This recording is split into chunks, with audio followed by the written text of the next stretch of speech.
Yeah, we're in. Yay! Okay, cool. So,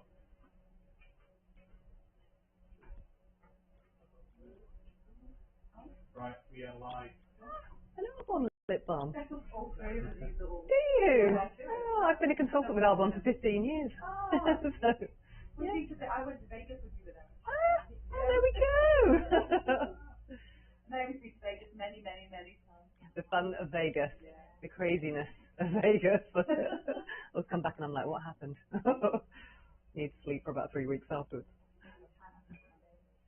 Okay. Cool, right. So,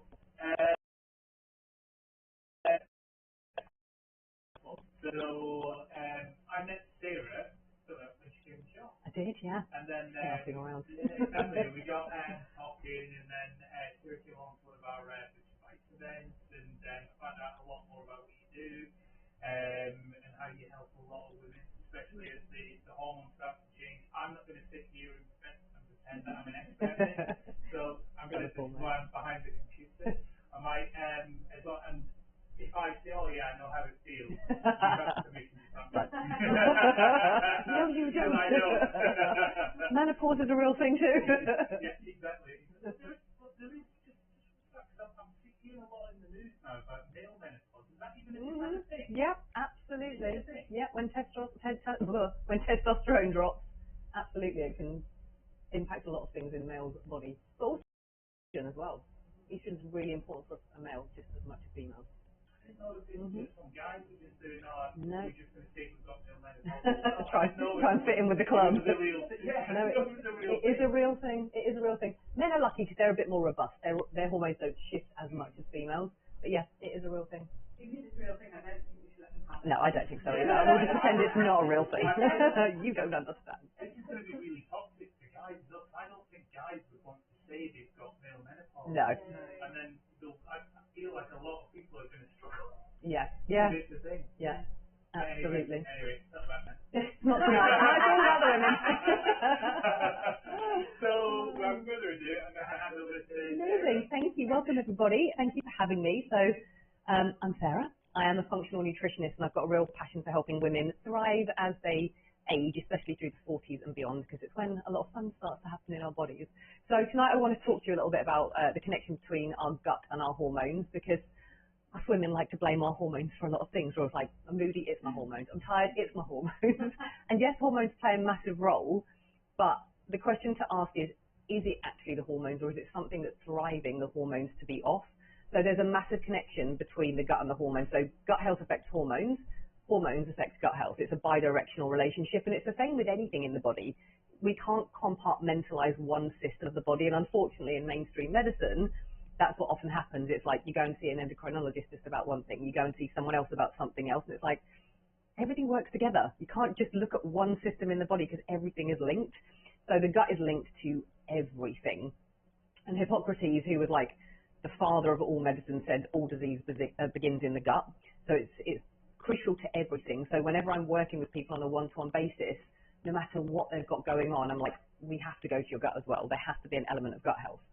So I'm going to go a little bit sciencey to begin with, just so you understand how the gut is such a crucial part in the hormonal system and how it impacts our hormones. So basically, when we have hormones, they are just messengers. They get sent around the body and they tell things to do things. That's their role. So when we have hormones, when we've used them, we have to get rid of them. The whole point is they get used and we need to break them down and excrete them out of the body. So the way that happens is they go to the liver. So our liver is vital for everything. Like, it's our major detoxification organ. It has so many roles. It filters blood and it breaks down hormones. So take estrogen as an example. Estrogen, when you've used it, goes to the liver. The liver will break it down into what we call metabolites. So metabolites are like a version of that original thing, but they're kind of like it goes through like an intermediary process first. And that intermediary process can actually be more toxic than the original thing. So when you break down estrogen, it can go down one of 3 pathways. So one is a good pathway, like a green pathway, we like to call it. That's good. It can go down a red pathway, which is DNA damaging if you have too much going down there, and then that can lead to things like cancers. and then you've got one which is more proliferative. So it can be good in some ways, helps with things like bone density, but too much in going down there means cell proliferation, too many cells growing, that can lead to cancers too. So we want to make sure that we're getting that hormone, we're breaking it down. So once the liver's broken it down, it then needs to get out of the cell and get neutralized. So it gets neutralized in the gut. We put it into the gut basically, and then in the gut we have bacteria that keep it packaged up. So they kind of like bind it up, and then when it gets bound up, we can then get rid of it. So we basically poop it out. That's how we actually get rid of a lot of estrogen, is in our poop. So if you aren't going to the toilet every day, you need to, because otherwise it's going to flow back in.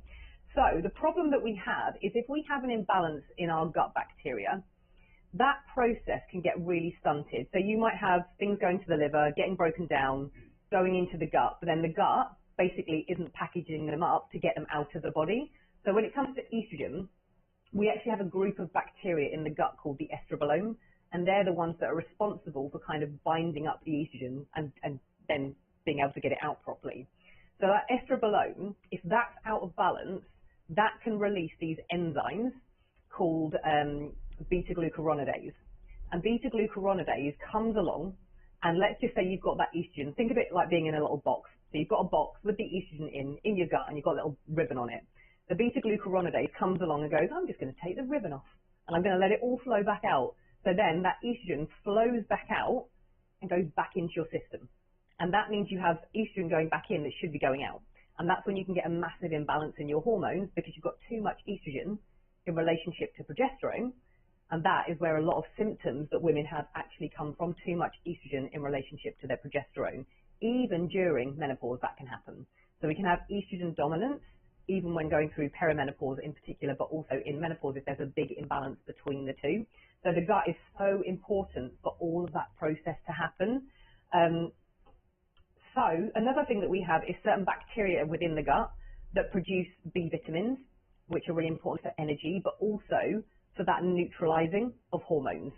So I mentioned that you basically break it down into a metabolite, which can be like a more toxic version of source, and then you need to neutralize it. So when we methylate things, that's how we kind of neutralize it so we can get it out of the body, and we need those B vitamins like folate to be able to neutralize, to methylate, to kind of, neutralize it to get it out of the body.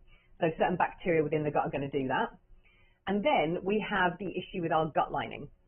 So within our gut, we have loads of bacteria, loads and loads, like trillions. We actually have more bacteria than we have human cells in our body, which is really weird to actually think about. Like when I think about that, I'm just like, oh, we are basically bacteria. That's what we are as humans.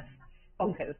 But they're so important. Those bacteria do so many things, like help us detox, help us break down estrogen, make vitamins for us, help us break down food, regulate our blood sugar, manage our weight. They do everything. And in fact, there was some research that came out that stated that a lot of the predominant amount of weight that women gain during menopause is actually because of the imbalance in their gut bacteria. That's what drives weight more than anything. Very interesting. So on top of that, we have the gut lining. So we are actually like a human donut. We've got like one long hole basically through it. Just a big donut. So what should happen in the gut is when we put food in, it goes down to the gut and then gets broken down, and we absorb the nutrients through the gut lining. But we shouldn't be having like big things going through the gut lining. So think of it a bit like a bin bag. If you have a bin bag and you put, I love a good analogy, you have a bin bag and you put your rubbish in the bin, right? And then you tie it up, all is good, it all stays in there, and that's how it should be. But if you get a bin bag and you put a bit of glass in the bin bag, what happens? Hole in the edge, bin juice on the floor, oh, disgusting. So nobody likes bin juice. Disgusting. So think of your gut very similar to that. Gut lining should absorb nutrients through. We get, the vitamins and minerals from our food going through the gut lining, but we shouldn't have things poking holes in the gut lining and letting the bin juice through, letting toxins through, letting undigested proteins escape through. Most of our immune system is actually located in the gut lining for that very reason, to make sure we've got no foreign invaders actually getting into the body. If you think about it, it's our entry point from the outside world to the inside world.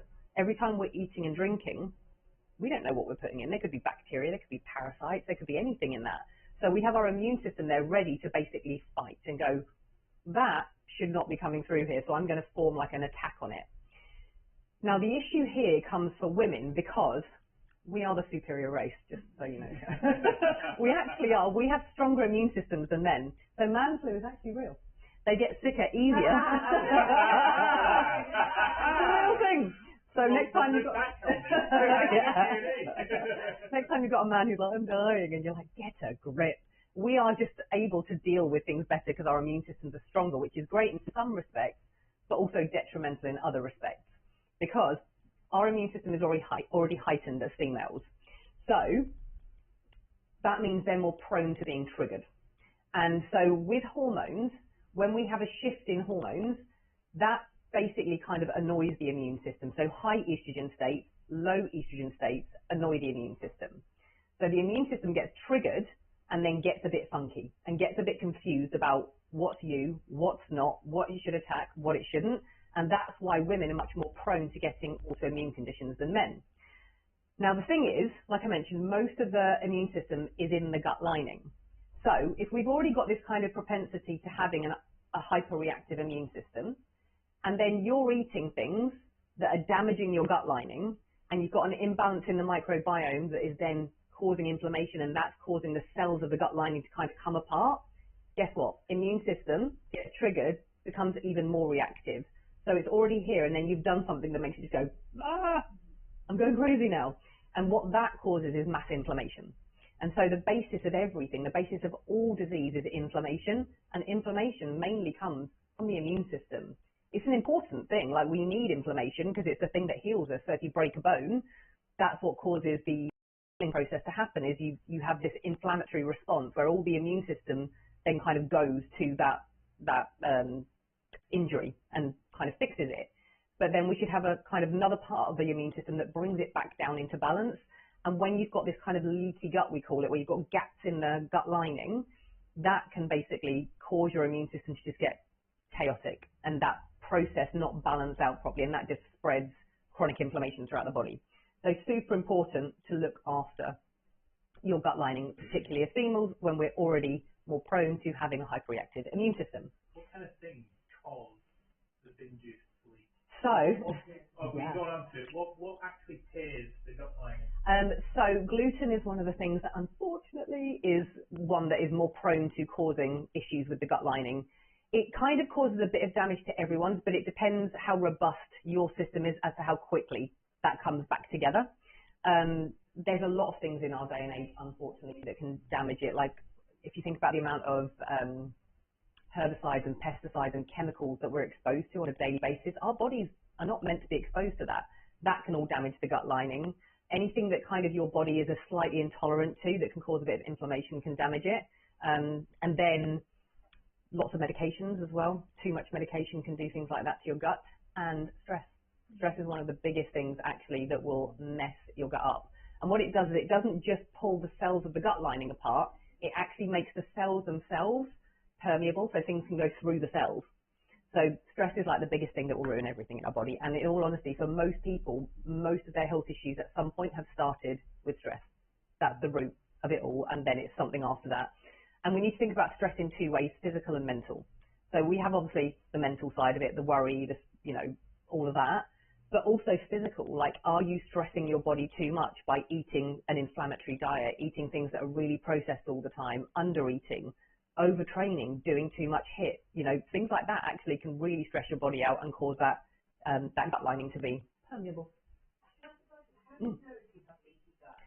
So it's varied in symptoms, and this is a challenging thing because people always think, well, I'm not bloated, so I'm fine. And it's like, well, no, but you could have brain fog, you could feel depressed, you could have skin issues, you could just feel knackered and like you've got no energy. There's so many different symptoms.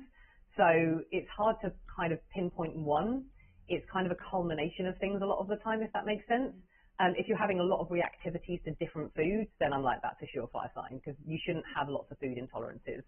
So when people come to me and they're like, I can't eat this, I'm like, yeah, you've got a leaky gut, because your immune system is reacting to everything, because it's seeing everything as an issue, because it's all coming through and stimulating the immune system.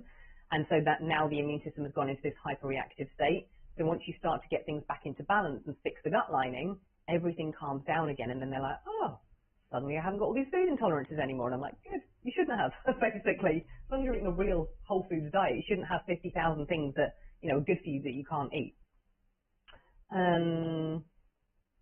What else was I going to say? Yeah, so other things we need to be thinking about is the fact that, like I said, we absorb nutrients through the gut lining. So if we've got inflammation going on, if that gut lining is not really working as it should, if we've got an imbalance in the microbiome, then we're not going to absorb the nutrients from our food that we should be absorbing, and that affects our hormones too. So we need certain nutrients like zinc, really important for testosterone, and females need testosterone just as much as males do. So we need different nutrients for different hormones as well. Cholesterol is the basis of all of our hormones. It makes all of our hormones. So again, we need to make sure we're absorbing properly. And then when we've got that imbalance and we're not absorbing properly, we might not be getting all of our fat-soluble vitamins coming through as well. We have certain bacteria, like I mentioned, that help regulate blood sugar. This is so cool. So I'm sure everyone's heard of, the weight loss injections that are like the biggest craze on the planet. I am actually not anti them as a nutritionist at all. They actually really do serve a time and a place when they're used in the right way, in the right doses. But the problem is, it's like they've gone mainstream and people can just go online and order them. And I'm like, how is that possible? It's bonkers. But yeah, it's crazy how people just get hold of them nowadays. Like you can get an online doctor's consultation and kind of say, yeah, I'm a bit overweight, and then you get a prescription basically. Yeah. It's dangerous. If you use it in the wrong way, absolutely. Yeah, absolutely. And there's a lot of black market as well where people can get it, where they shouldn't be getting it. And it's like, is it even actually what it should be in there? It should always be monitored when you're on anything like that. But we actually have our own version of that within our gut. So we have a group of bacteria called Akkermansia, and they help us regulate our blood sugar. So they're kind of in the mucosal lining, in that gut lining, and they're really important for reducing inflammation. They help keep the gut lining nice and intact. So again, one of the things that can disrupt that gut lining is if you haven't got those bacteria, they're not going to basically keep that gut lining nice and healthy. But they help you with your blood sugar, and that's one of the things that those Ozempic and Wegovy and all the other ones that they're called GLP-1s, they help with the regulation of releasing insulin at the right time and releasing another one called glucagon and balancing blood sugar properly. So we have bacteria in the gut that help us do that. So that's why it's so important to get that gut health in check. And then we have lactobacillus, which is another type of bacteria that actually helps us convert polyphenols, which we get from red wine, chocolate, all the nice things, berries, into phytoestrogens. And phytoestrogens kind of act similarly to estrogen in the body. They'll never replace it, because once estrogen is gone, you can't replace it other than with estrogen. But they can kind of mimic what estrogen do in some ways and relieve some of the symptoms of low estrogen. But they can also block the receptor sites if estrogen is too high. So phytoestrogens can be really helpful in balancing out estrogen properly. And then the final thing is with regards to the fact that, again, hormones can do a lot to our brain and make us feel low, depressed, anxious, etc. But so can our gut. So that's why it's important, again, to look at the gut and go, is it actually the gut or is it hormones? So a lot of our neurotransmitters like dopamine, serotonin are actually made in the gut. Now, they don't cross the blood-brain barrier, so they aren't able to go from the gut into the brain and do what they do. But what they do is they stimulate something called our vagus nerve, which is a nerve that runs from our gut to our brain. And that's what signals to the brain and creates lots of these kind of hormones that make us feel good. So when anything is going on in the gut, that can drive so many symptoms of depression, anxiety, mood swings, all of it. So it's so interesting. Like I've worked with a couple of clients who have like ADHD and autism. And once we got their gut sorted out, they were just like literally I feel like a completely different person. So much of that has disappeared, and it's because things are working properly again. So, just on that, yeah. Sorry, because I remember Joe Wicks got a massive backlash, didn't he? Because he said something. Probably. But he said something about this, because that's quite new, isn't it? This research on the link between your gut working properly and ADHD and autism. Yeah. It was quite recent, and he just made a comment in the news. Does people remember what I'm talking about? Yeah. And then got a massive backlash. Yeah, exactly. So is there some link? And is there evidence for this? Yeah, so much. It's like ADHD has multiple different factors that go into it, for sure. So it can be heavy metal toxicity. It can be there's a genetic component as well. but a lot of it can be like toxic overload and chemicals and things, but a lot of it can be linked to the gut, absolutely. So it's so interesting, so interesting. Yeah, there's loads of research on gut health and brain health. Yeah. And then let's look at the other way around, so how hormones affect the gut, and this is why women, as we age, need to be more mindful about our gut health, because unfortunately hormones do impact the gut. And I always say to people, like, you can have the healthiest body you've ever had in your 40s and beyond, but you can't necessarily do what you did in your 20s and expect the same results, because your body is different. And when hormones have shifted, it's like our systems don't necessarily work in the way that they did before. So you have to think about that and go, okay, well, I need to just give that system a bit more love than I used to. Like, you know, we all used to be able to get away with going to the pub.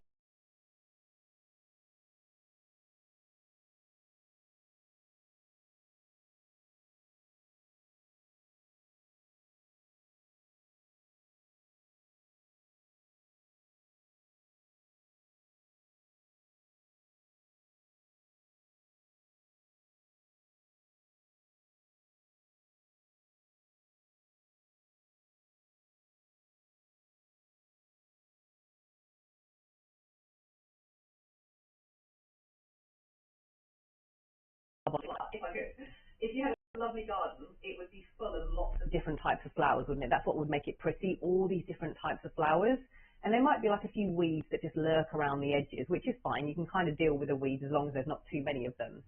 So if you think of your gut in the same capacity, the flowers are like all the good bacteria, this diversity that we have within the gut microbiome, all these different bacteria. The weeds are the kind of pathogenic ones, the ones we don't want too many of. Live in harmony with some of them as long as they don't overgrow, but if they overgrow, then we're kind of in trouble. So imagine in that garden, if you just went, do you know what? I'm not going to water the flowers, kind of like I do at home. I'm not going to water the flowers, and I'm just going to leave the garden and I'm just going to give the weeds what they want. What's going to happen? You're going to have a garden that's just full of weeds and all the flowers die. Your gut is exactly like that. So the problem with modern day living is that a lot of people are doing a lot of things that feed the weeds and don't feed the flowers.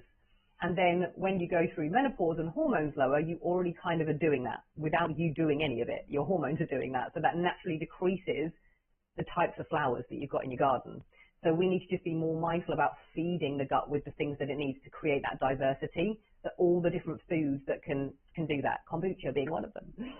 But there's lots of different foods that we can add in to help. Also, when we have lower hormones, that affects the gut lining as well, so it makes us more prone to having the leaky bin bag. So we need to think about that and think, how can we support that gut lining even more? So like I said, it doesn't mean that you can't be healthy. It just means you need to take more care of those things, more care of the gut lining, more care of the diversity of the microbiome. And also, I mean, us females, it's so unfair. I'm coming back as a male next time. Or maybe I might be a dog. I'm going to be a dog next time. Dogs are much better. Much easier. Much easier. But as we lose estrogen, we are much more prone to insulin resistance as well, which means we can't regulate our blood sugar as well, which means we end up with higher blood sugars. That puts us at more risk of all different diseases. So again, like I talked about, those microbiome, those bacteria, those Akkermansia bacteria and the bifidobacteria help us regulate our blood sugar. So again, it goes back to the gut and go, right, if I can sort those bacteria and feed those bacteria to make sure I've got enough of them, that's going to help my gut lining. That's going to help my blood sugar. Winning, win, win, win. Then, so the things that mainly will disrupt your gut, unfortunately, alcohol, but we're in an alcohol-free zone. So think of it like with alcohol, like what do we use alcohol wipes to do? Clean away bacteria. We get rid of bacteria with them. What do we have in our gut? Bacteria. So we're basically kind of wiping a lot of our bacteria away with a lot of alcohol. We're also stressing our liver massively because that's the main site of breaking down toxins. So your body sees alcohol as a primary toxin and goes, well, I'm going to break that down before I break down anything else. So hormones, other toxins, all of it goes on halt to break down that alcohol first. And your body will always burn that as a calorie before it burns anything else as well. So it's not really helping us that much. Not eating enough fiber. So fiber is one of the things that feeds all of our bacteria. With fiber, if you're someone who has an issue with fiber, like you eat it and you're just like, I bloat, it's either that you're introducing too much too soon or you have an imbalance in your microbiome that probably needs sorting out. lots of sugar and refined food, so refined and processed foods. So just think how often you're eating like packaged processed foods compared to like real whole foods. Like I mentioned, stress. So managing stress is the number one priority. And then, like I said, hormone imbalances. And the things that your gut loves, so fiber, absolute win. Polyphenols, so polyphenols, like I mentioned, are rich in cacao, so chocolate. This is your ticket to go and eat chocolate, but good chocolate, like the real stuff. Red wine does have polyphenols in, but I'm kind of like, I think the alcohol component of it probably wipes out the good parts. But there's loads of polyphenols in like berries. Red berries are so rich. Anything red and colourful. So think like Mediterranean style diet that will have so many polyphenols in it. It's insane.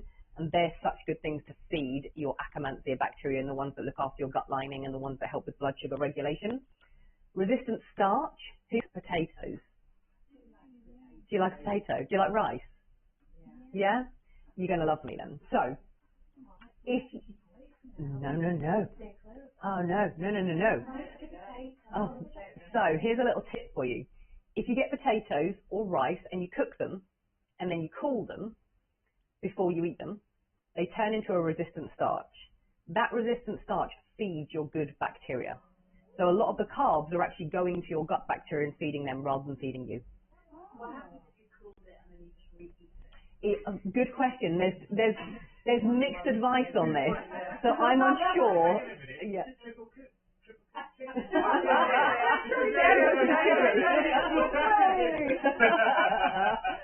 Maybe the deep fried part might outweigh benefits. So this one's controversial because there's some people who say it's fine if you cooked it, you cool it, and then you reheat it, and then there's other people who are like, no, it needs to be cool and don't reheat it. So I'm like, oh, I don't know. Jury's out on that one. But yes, so you can eat your rice and you can eat your potatoes. Just eat it in moderation alongside a balanced diet. Other sources of resistant starch are green bananas. I mean, no one really wants to eat a green banana. But you can get green banana flour, which is really good for baking with. Yeah. If you start with resistant starch, I would start slowly. Because obviously like with rice and potatoes, that's fine. But with things like green banana flour, or like you can actually buy resistant starch powder. But if you start too quickly, you will literally be like, you'll bloat and you'll feel not great. So, what would you make with the green banana flour? I make pancakes, muffins, all fun things. Yeah. Amazon all the way. Yeah, I know. Amazon is my saviour in life. Like I mentioned, Mediterranean style diet. So just think like lots of different colourful veggies. That's the goal really, like diversity within your diet. And in particular, that's so important to feed different bacteria. So if you're someone who eats the same 6 foods on rotation, you kind of want to think about that and change it up a little bit. So rotate your protein sources, rotate your carbs, rotate your veggies, have different things, try and get seasonal, local stuff as well. It's always going to be much richer in antioxidants. But yeah, like that diversity of different colours is an absolute win for your gut. And you might have seen like the kind of new advice is about having 30 plant points.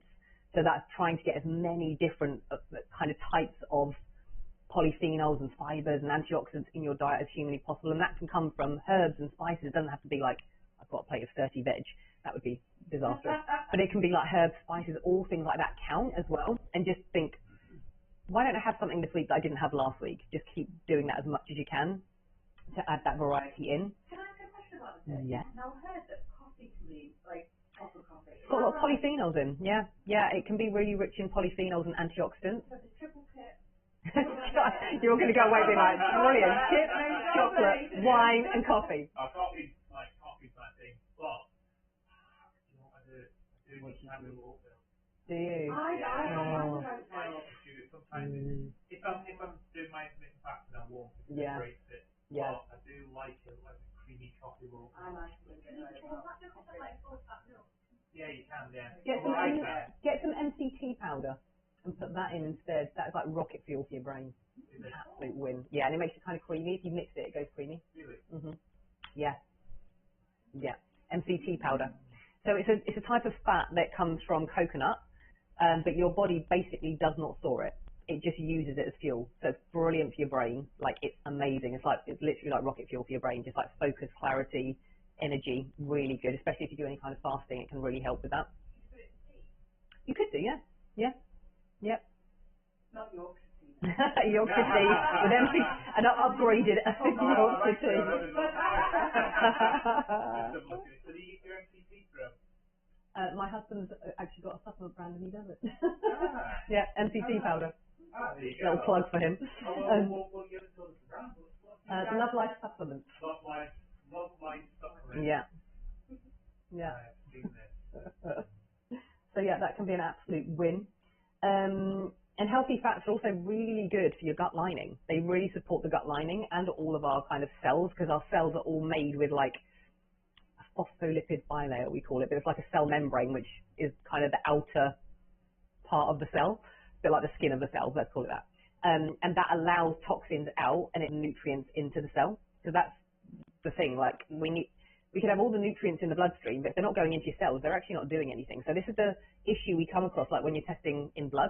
It's like, it's showing you what's in your bloodstream, but are you actually absorbing it into your cells? That's a different thing. So you might have all the nutrients in your bloodstream and nothing in your cells at all, and then you're still deficient. So we need those phospholipid bilayers to be nice and fluid so that things can get in and toxins can get out. So that's where healthy fats can really help as well. So omega-3s can be great for helping with the diversity of your gut, again with that bifido, Akkermansia, lactobacillus kind of group. Gut lining support, so going back to the gut lining, collagen, really good for gut lining. So you can either take it as a supplement, collagen peptides. It's rich in like bones, so not that many people really want to boil their own bones, not your bones, animal bones, obviously, that would be weird. But yeah, boiling up like chicken carcass, etc. That all the collagen that's rich in there is an absolute win. You can just buy it. I like bone broth concentrate on Amazon, and it's so good because you can just like stick it in like stir fries and everything. It's just great. So that's an absolute win for your gut lining. Glutamine you can buy as a supplement, which again is like, think of it like glue that sticks the gut lining back together. It's like the fuel for your cells of your gut lining. So that's a win. And also zinc L-carnosine, which you can get in supplements. You can get combos of like all of them together. So I use one with a lot of my clients that's got things like licorice, marshmallow, slippery elm root, all things that are like really soothing for the gut lining. But then also it's got zinc carnosine, glutamine, deglycerized licorice that all kind of help seal the gut lining back up. Powder. Yeah, you can get some of them as tablets. So like zinc L-carnosine you'll be able to get as a tablet. But a lot of them come as like a powder as well that you just mix with water. And then clink. Yeah, there's some of them mix really well, so you wouldn't even like feel it, if that makes sense. They just kind of dissolve into water. Some of them maybe not as well. Just depends which ones you get. Yeah. And then going on to like prebiotic and probiotic rich foods. So prebiotics, think of them like the manure for your flowers. They're the things that feed the good bacteria. So you can get a lot of that through foods like garlic, onions, asparagus, leeks. They're all prebiotic foods. And probiotic foods are like putting the bacteria in. So you need to put the bacteria in, and then to keep it, you need to feed it, essentially, for it to be able to do its job. So kombucha is a probiotic. It's got probiotics in it through that fermentation process. Kimchi, kefir, like we were talking about, sauerkraut, proper sauerkraut, is all probiotic-rich food. So it's like putting the good bacteria into your gut. I think that's everything I was going to share with you. So basically, you just think whole foods as much as possible, lots of diversity in your diet. Make sure that you're eating good quality protein because that's going to help with your gut lining as well, collagen support, lots of different veggies, and then like your fibers and resistant starches, and you're winning at life, basically. You know you mentioned omega-3. Mm-hmm.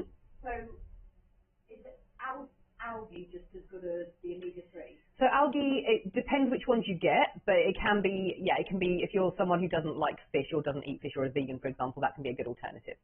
Yeah. Yeah. They're more, they have a bit, but they're more omega-6. Like all the omegas are really important. So we have like 3, 6, 9, I mean, there's a whole array of them. The problem with the world that we live in is most people are out of balance. So it's kind of like omega-6 is important, but too much omega-6 is pro-inflammatory.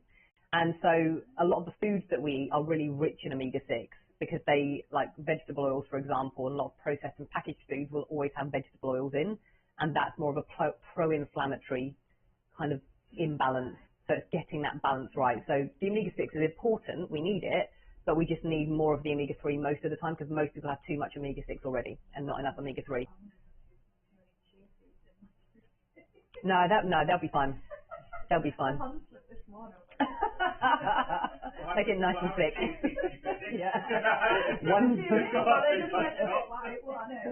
500 grams. It'd be great for your gut, but maybe overdoing it slightly. They've got some omega-3 in as well, though. Oh, Yeah. okay. But yeah, just balancing out with some good quality fish, and then potentially an omega-3 supplement for some people. But again, quality is vital when it comes to omega supplements because so many of them are rancid. Like a lot of the ones that you just buy, out in the department stores and shops, etc., will be rancid, and then that's yeah. And then just anything. Yeah, they're terrible. Yeah, no, I'm like, you might as well just not bother because they're doing nothing. Yeah, so I avoid anything from the supermarket where it's like supplements just because they're so clever with the marketing. It really what it is. There's so many other and obviously there's so many other things in it. Yeah. It's not clean. And they also use the most unbioavailable forms of the vitamins half the time, the ones that just make you poop or like they just don't go in the body. And I'm like, that's why they're cheap. That's why it's £5 for a pot because it's you don't so gross. You don't get the benefits from it. No. Even to the point where you see organic on the labels in supermarkets, I just don't trust it anymore. No. I don't know what it is. Organic, Marketing is clever. Yeah, they clever. I'm a marketer, so they basically take any loophole that they can get away with, and they can get away with it. Yeah. So, for example, they can call something organic.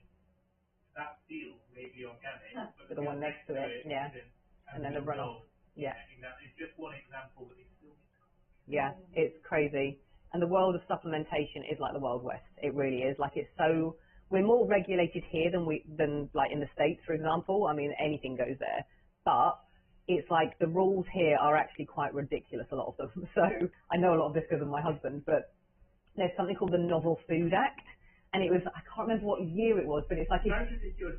Yeah, it is. Like, it's ridiculous. So it's like, if there is an ingredient that they hadn't discovered before like 1981 or something, it can't be used because it's seen as novel because they didn't know it existed. And I'm like, that's ridiculous. So you've got things like that happen, but also most companies don't do thorough testing on their products.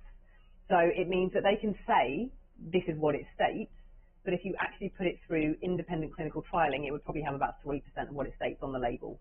And they don't often test for like heavy metals and contaminants, etc. So it's like always advisable to either use a company that has certificates of analysis for their products so that it shows that it's been through trials, essentially, that an independent lab have gone, yeah, this has got exactly what you said on the label in it. Or that it's like a practitioner grade supplement. Anything else I'm like, I wouldn't even bother touching it. And just because they've got like people who are like doctors and everything. Yeah, they've got a white coat doesn't mean it's. Yeah. Just remember that when tobacco came out, it was doctors who endorsed it. Like all the advertising was like, this is a doctor saying my smoking brand is Camel because it goes so smooth and so like, oh God, doctors, it's terrible. Crazy. Yeah. It's crazy. Yeah, it really does. Depends which ones. So the Plenish ones are really good. The Plenish almond milk is great because it's just literally almonds and water. They have nothing else in there. Plenish, yeah. So it's always best to find ones that have the least amount of ingredients, really. Unsweetened ones. The ones that are like the barista ones, I'm like, don't go near them because they're just full of crap. I'm like, what is in there? Like so many emulsifiers and thickeners and things to make it kind of go creamy that are not great. They're not great. Yeah.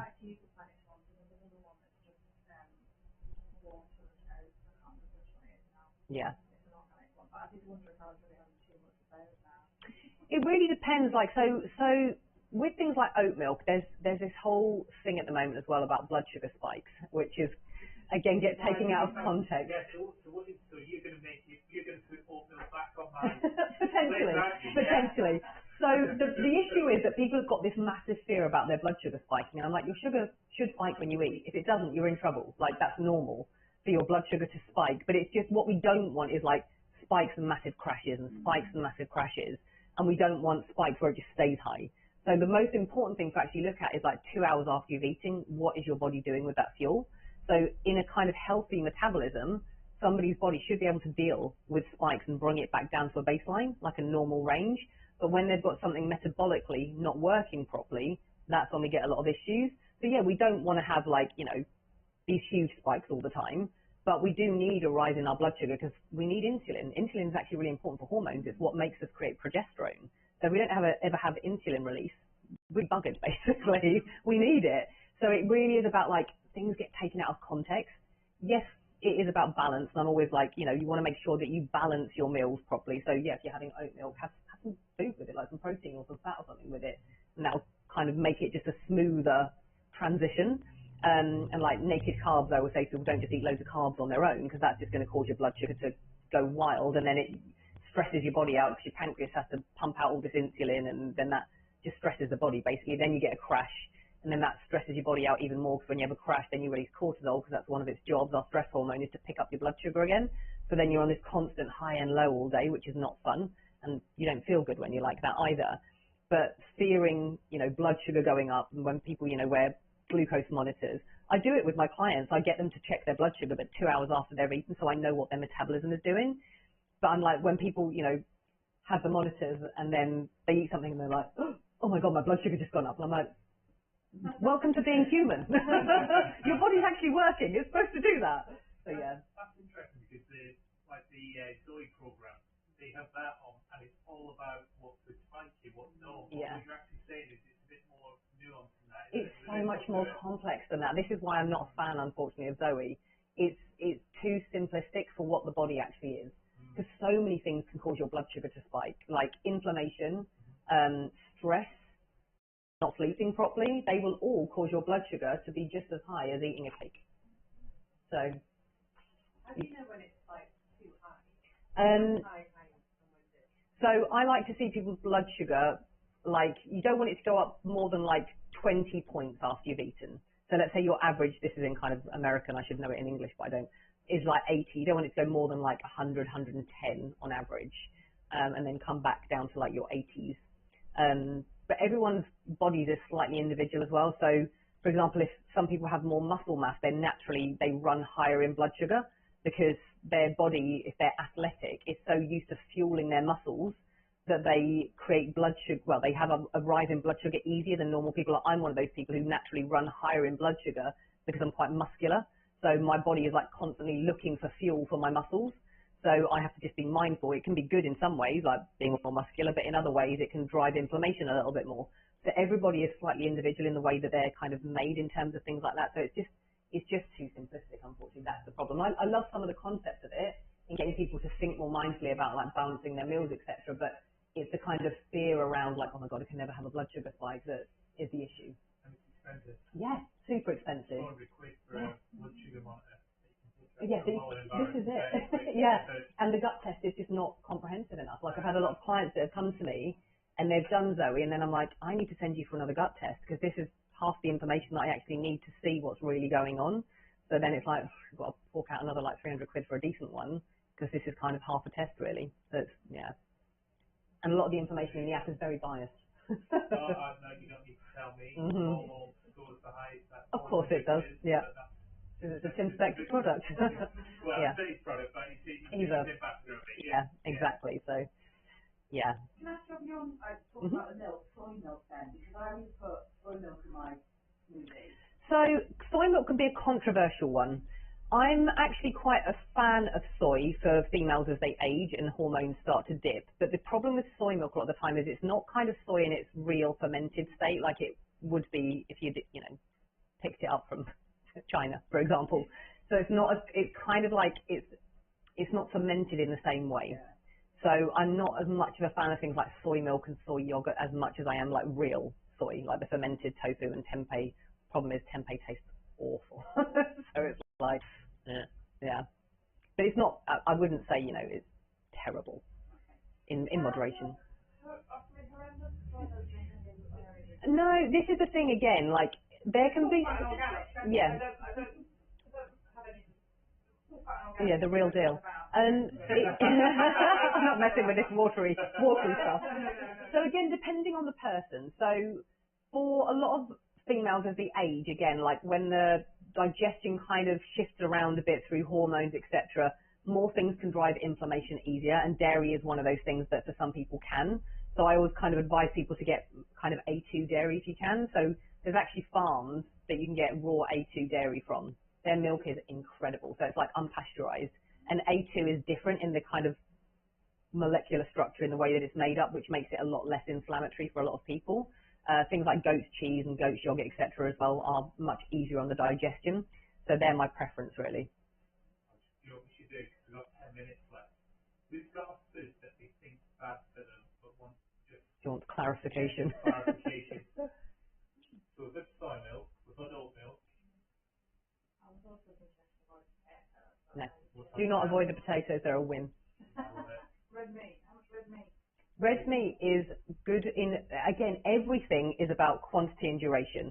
There's an amazing book. It's a bit complex, but there's a guy called Joel Green, and he wrote a book called The Way, and it is fascinating. He was actually on a podcast, and it was so interesting because he was talking, and my mentor talks a lot about this, about like there's camps.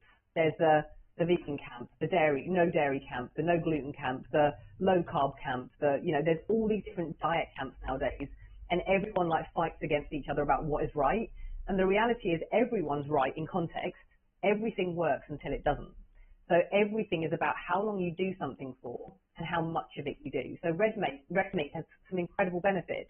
But if you just eat all red meat and nothing else, it's going to cause things like colon cancer. So it's about the balance. So having red meat with vegetables offsets the risks of things like the colon cancer. So it's all about like how much and duration, if that makes sense. So yeah, red meat has some incredible benefits. I guess if you don't like, if having more sort of like organic rather than like some. Yeah, organic always is going to be, organic grass-fed wherever possible. The 3 times a week. Yeah, that's fine. Yeah, yeah, Do this down here. yeah. This Love is it. really interesting because the post that I was just showing is, because I just want to check with the same person, apple peel. Yeah, total win. Yeah, exactly. So when we did Which Bites, Vic who... Yeah, because I told Vic about, I was like, you've got to read this book. Oh my God. And so then she started putting the game changer, because I just put apple peel in my cereal one. Yeah. I put apple peel in my shakes as well.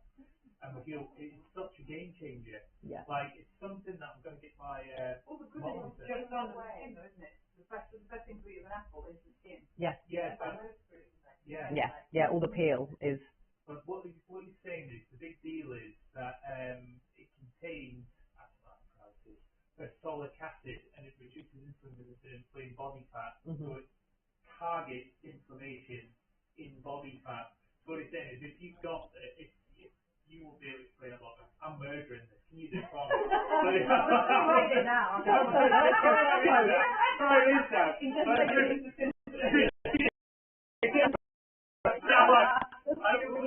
read the book, basically. He is an absolute genius. Like, Joel Green is a genius. But to the point where when I read his book, I was like, this is fascinating. But then he goes through a diet at the end, and I was like, I am so confused. All I remembered from it was eat walnuts and blueberries. And then every other morning you fast. But then the mornings you don't fast, you eat walnuts and blueberries to start with. I was like, okay, that's a starting point. So yeah. What you see here, because this is the part that I was murdering, but I think this is really important because there's a lot of people who, for example, say people with inflamed fat cannot lose weight no matter what. How many calories they go down. Inflamed fat. So if I had arthritis, we've got all the kind of stuff like constant inflammation. You see a lot of people can't lose weight no matter what they do. Is it because of this? Is this it's their immune system. It's their immune system. So I had this exact same thing. After I got COVID, my immune system went mental, and it's because I'd had low hormones for a long time without really realizing it. COVID was like the little drop in the ocean that my immune system went, and I gained 10 kilos, and no matter what I did, and I had like the best diet, I did all of the things, could not shift a single pound, like could not shift anything. And I was like, I've never struggled to lose weight in my life or like stay at the weight I am. And it was crazy, and it's because my immune system was kicking off so much that it just causes such a lot of metabolic imbalance. And if you actually look at a lot of people who've got things like diabetes, a lot of them, it's not because they eat crap. Some of them, yes, But a lot of people, it's not. It's they've got this metabolic dysfunction because their immune system is driving inflammation, and inflammation is blocking the signals of insulin going to the cell and doing its job. So, yeah. I literally, gosh, I mean, I did everything. I spent 3 years spending a lot of money doing everything. I even went to South Africa and had my blood filtered. I mean, I was willing to do anything. But I found it so random, and I truly believe that the universe put this person in my path. So I was on Instagram one day, and this girl popped up who I knew from competing, and she shared like a before and after picture, and I was like, what happened to her? And she tagged this guy, and she explained what had happened to her, and I was like, that sounds like me. So then I found this guy, and I literally binge watched everything that he'd ever done, and I was like, oh my goodness, like he's explained me to a T. So I went and worked with him basically, and he fixed me, and then I went on to do an apprenticeship under him. So I'm now in apprenticeship with him. So he's teaching me everything. Yeah. We've got a question from someone who's watching on live stream. Yes. So, Amity Biddy is wondering what Sarah thinks the effect toxicity of seed oil, rapeseed, sunflower, corn, etc. that are in almost everything sold at the supermarket, as per Dr. Kate Shanahan's book, Dark Calories. Yes, yes, right. Absolutely. So again, it's this massive imbalance that so many people have because we've got far too many omega-6s in everything. Like even if you pick up like some packet rice that's pre-cooked, there's always sunflower oil in it. You buy a packet of olives, they're in sunflower oil because it's cheap. I mean, olives in sunflower oil, you're like, why would you not put it in olive oil? But it's because it's cheap, and it's the refining process that's the problem.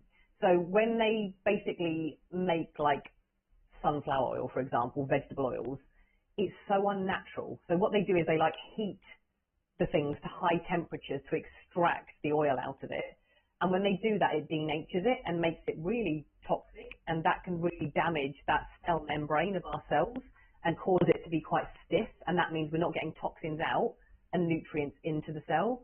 So yes, they're not good, and it's so interesting because if you actually looked at the process, so when they take the oils out of, you know, sunflowers, etc., which is not natural, it's like what they then do is they have to heat it to such high temperatures that it goes completely rancid.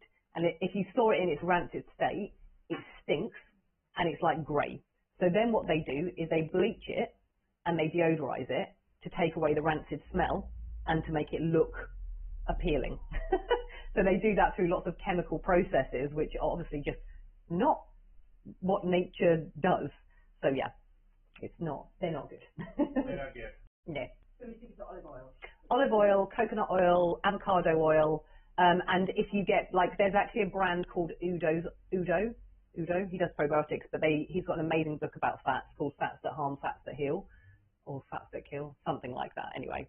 But he's got an oil, and it does have, like, omega-6 oils, but it's got all of them. It's got omega-3, 6, 9, and again, it really depends on the person. If they've already got far too much omega-6, I'm like, you need to probably steer towards the omega-3s a little bit more. But it's got them in a very unrefined way. So they're not the ones that have gone through that chemical process to create that problem, but it's all about the ratios. You can actually test as well. You can do a blood test, which will show you your ratio between omega-3 and omega-6. I'm thinking I know what it is at the minute already, actually. Yeah. Yeah, a lot of people, it's off. It's off because there's so much omega-6. And again, even like, you think a bag of crisps and stuff like that, it's everywhere, unfortunately. They are potatoes. Unfortunately, they're heated to very high temperatures in very rancid oil. Kind of takes away the benefit. Quick one. Yeah. You said something earlier about naked carbs. Yes. You said about naked fruit. I heard that if you eat a fat with it, Yes. it will stem Yes. exercise. Yeah. So eat a fat with it or a protein with it. Most fruits have got more fiber with them, so it's not going to be quite as bad unless you're eating a lot of tropical fruit. But yeah, I always normally say to people, have a bit of fat with it or a bit of protein with it, and you're just going to keep it a lot more steady. Appreciating it. Thanks. That's so welcome. Don't enough people know about this. Virgin cold press is the way. Absolutely. It is the way. There we go. It is the one. Yeah. Yeah. And Vic will tell you about like the quality of olive oil as well. It is. Has she? Yeah, we have to do harvest. Oh, nice. So there's if there's they were talking about like food, pesticides, chemicals and whatnot. If you want a very quick check doesn't. Yeah, so always check it out because it'll tell you in real time right now what foods to avoid. Yeah, get organic. The chemicals in them. Strawberries are always number one, just so you know. They absorb it all. They're like, So whereas always things like organic. Always organic. avocados, their thick skins kind of protect them, so you don't get as much of the. They're okay to not have organics. You're not going to get as much in. See, I always did this thing right. So oddly, before COVID, the market went right down the street. Oh, yeah. And I always had this thing, and it was cars, this whole busy car stationery, and all the fumes done over the food. So I was very much like, I'm not going to buy this. But people would say, well, you just wash it. So there was just something in my head. I don't know if this is right or not, but is it contaminated? It would depend, I guess, if it's something that absorbs easily. So something like an avocado, because it's like such a thick skin, you'd be fine. But yeah, if it's other things that absorb easier, then yeah, probably. Strawberries, apples, apples. So see this, Joe Green. So Joe Green, so he's saying about apple peels. Got to be organic apples, doesn't it? Yeah. Otherwise. Yeah, and you can actually get apple peel powder as a supplement as well. Can you? Yeah. There's a brand called, what are they called? I thought you. I can't remember. Don't you do it? No. No, he doesn't do it yet. He doesn't. Maybe I should bang on about that one. A bit of apple peel powder. What is this working? Sorry, it's like it seems to ameliorate arthritis. So kind of calms it down. Really? Mhm. Right. Okay. So that's apple peels. Okay. Yeah. This is good. What if you dehydrate with your own vegetables and stuff? Like you said, like apple powder. Yeah. Yeah. So Yeah. my Yeah. mum's obsessed with dehydrating. Is she? Love a dehydrator. Take her out. Yeah. I had a dehydrator once and I was like, nothing ever was edible. Unfortunately. But So good.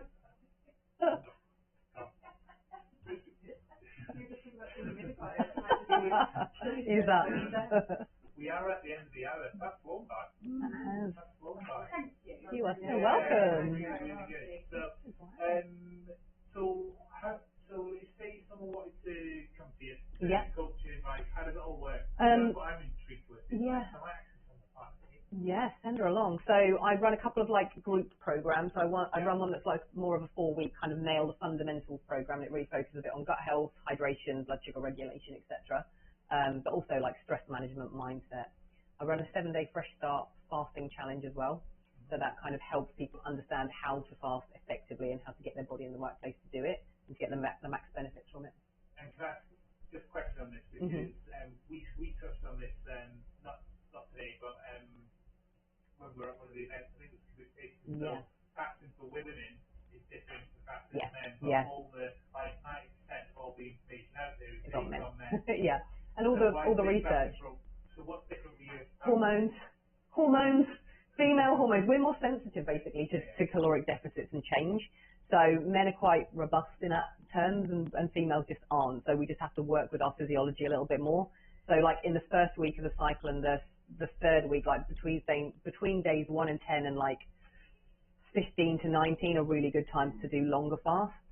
And then like days 20 to 28, no fasting because you need the progesterone. And again, you need the insulin to. It's difficult, like if you've got coil or something. Yeah, don't know. Yeah, you can't because unfortunately you've got either with the coil. It depends because for some females it doesn't stop ovulation and for others it does. Yeah.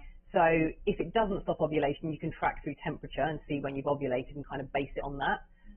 But if you haven't got a cycle or like you don't ovulate because of it, then it's kind of like you can just do it. Yeah, really, because you haven't really got a hormone. I mean, it's not necessarily a good thing, but you haven't really got a ebb and flow of hormones, if that makes sense, as much. Yeah. But the energy cycle is just Bit bonkers. yeah. It's a challenging one because it depends on why it is. So whether it's perimenopause that's driving some of that, or whether it's other things that are driving it. So it's never the first port of call that I use with clients on a one-to-one basis. It's always like we actually do the opposite and a lot of the time feed people up lots of anti-inflammatory foods, do the gut stuff, and then we work into more of the kind of fasting stuff. So yeah. I do group programs and I do one-to-one coaching. So 3 to 6 month programs where you have like bi-weekly calls with me and I do lots of fun stuff with you. People are always like, What have you given me now? You go. Have some fun. So this fasting program, is it like a fast-a-thon? Do you know how like Gordon Ramsay does cricket-a-thon? Oh yeah. You do the fast at the same time? Yeah. And then everybody has to fast at the same time as well? That's pretty cool. Yeah. So it's basically you have like a prep week. So in the prep week, it's like feeding your body, because one of the most important things when you go into fasting is your body has to be safe. It has to feel safe and it has to be nourished. Because otherwise something called a cell danger response kicks in. So if there's too much stress, etc., it won't work. You won't get the medicinal benefits from it. So it's like you have to get your body in a place where it's nurtured, nourished, eating enough, feel safe to then walk into fasting and actually get the benefits from it. So yeah. How does the group fast work with people if they are obviously at different places in life? Yeah, that's the only challenging part. So with it, I always say to people, because it's like a one-off, it's not going to have much of an impact. If you're kind of more into fasting regularly, that's when you want to time it more with the cycle. Yeah. Mindy Peltz is a great one for looking into in terms, yeah, yeah, yeah, Useful to know when to not fast. yeah. She's very much into low carb a lot of the time, and like fasted training, which I'm like, I don't like women training fasted at all. You can do cardio, but not like strength training or anything like high intensity. But a lot of the principles of it I really like. The way she plans it all is very, Yeah, it was useful. yeah. I liked it with if you haven't got regular cycle. Sometimes I was just fasting when I knew days 1 to 10, and then I didn't really know what was going to happen after that. Yeah, yeah. Like, go, go! And then 10 to 8. Nope. Well, Well, that was awesome. Thank Thank you very much, Sarah. thank you. Thank you for having me. It's been fun. I'm going to do mine. Thank you. With my mini mic. I think what's good about that as well is there is, even though it's you joked at the start about women focus, there's a lot of stuff in there that is actually cross, Yeah, yeah, which is great. absolutely. There's the apple peel, MCT powder. Yeah, What's the name of the supplement brand again? Love Life Supplement. Love Life Supplement. Yeah. That's it. If you look at the website, you see Sarah all over it as well. I See was that. looking at it, yeah. But what's just one last thing, because we touched on the supplements, and it's always something that I'm starting to look at now. People say clean supplements, clean versus unclean. So yeah, exactly. What makes it clean versus unclean? Bulking agents. So a lot of them will have a lot of fillers and bulking agents in there. So it's all to do with like the machinery. And this is something that then my husband comes up against time and time again, where companies are like, well, no, if we don't put the bulking agents in, you've got a specific size capsule. And if we don't put that in, it clogs the machine. And he's like, I don't care. You do it anyway. And then they hate him, basically. So it's easier for them to put like flow agents and bulking agents to make things smoothly go through the machines. So a lot of them will have like a capsule, and then so much of what's in the capsule will just be a bulking agent, and lots of things that aren't really that good for you. And again, it's like to do with, have they done the testing, tested the raw ingredients, tested the final product to check for contaminants, heavy metals, etc., to ensure that it is clean and it's not full of tack, and are they using the most bioavailable forms of ingredients. Ben has actually been on a bit of a rampage the last week or so, just because there's so many companies out there, and I'm like, a lot, when I have like discovery calls with a lot of women, and I'm like, tell me what supplements you're taking, and they tell me, and I'm just like, and I send it to Ben, I'm like, tell me about this, and he's like, it's physically impossible to get that much magnesium in one capsule. They're lying. They're absolutely lying. So he's been doing loads of reels on it, basically slating companies, saying, not naming names, but being like, this is physically impossible. What they've stated on the label is physically impossible.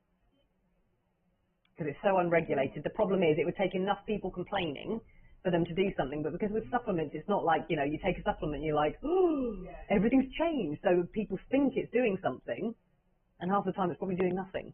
So there has to be a lot of people just think, oh, bowel movement, oh, it works. yeah, Like, no, it should be doing that. yeah, exactly. It's not supposed to be making you poop. That's not its role. Yeah. Okay. Yeah. Brilliant. On that note, My daughter has like an R1 tray every morning for school. She's 12. Yeah. She only puts 1 scoop in. Yeah. That's okay, isn't it, for a 12-year-old? That's not going to be in her having it. No, that's fine. I'd much rather than have that than have a Weetabix and milk. Yeah. So yeah. what they have to wish. like a protein shake. So there's a brand that we work with, that I work with called Arbon, and they do like plant-based protein powders and stuff like that. Okay, cool. And lots of clean supplements again. How young is it? Keep you on here. I've got a little girl, she's 6, and I'm getting a lot more confident because a lot of the research is showing that poor gut health in the developmental years actually has a massive impact downstream in the older. Yeah. So is that true? Yeah, absolutely. Absolutely. Like brain health is so connected to gut health. It's unbelievable. So, yeah. So as it's developing, it makes sense to make sure this is optimal. Yeah. Was it you that explained it to me? Someone came in and explained it to me. I don't know who it was, but I always remember it. And it's all about the connection between, it's like the gut-brain axis. And there's a lot of stuff, it's all new. Research, everything is coming out as well as we discover it. But it said, look, this is why it's so important. Because when you first conceive, all you are is an embryo. And all you are as an embryo is a gut and a brain, and you're connected. And as you grow and develop, that connection stays. It doesn't matter how much bigger you get, that stays as you grow like that. And it just makes complete sense. Yeah. It also makes sense then that like what's going on in like the mother at the time that those cells developing. Oh, it's huge. In utero, the first 6 weeks is unbelievable in terms of stress and Yeah, like, huge. There's a lot of trauma work in that. Yeah. The vagus and parasympathetic nervous system, the development. Yeah. Predominantly done in utero. Yeah. Yeah, exactly. They've not had the best start in the first few years. Well, what about parenting? Yeah. It was what was going on with mum. Yeah, and that can determine someone's like stress resilience or how sensitive their nervous system is to stress. Yeah, and the same with chemicals and toxins as well. Like we have a lot of chemicals and toxins in our environment that are known endocrine disruptors and obesogens, which lead to metabolic disease. And it's what, again, like parents are doing and what their toxic load is that then gets passed down. So it's now why we're seeing so much more obesity, etc. When people, yes, the diet has changed and we're eating a lot of crap, but it's not just that. It's the fact that there's all these obesogens and chemicals that have now gone into the system that are now being passed down to generations and screwing with people's metabolisms. Crazy. No. Woohoo! Leaving it on a bright note. I know. I feel like we need to do something. Sing.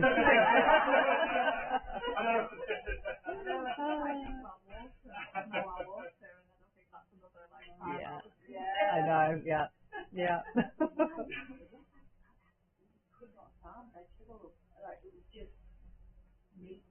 Really?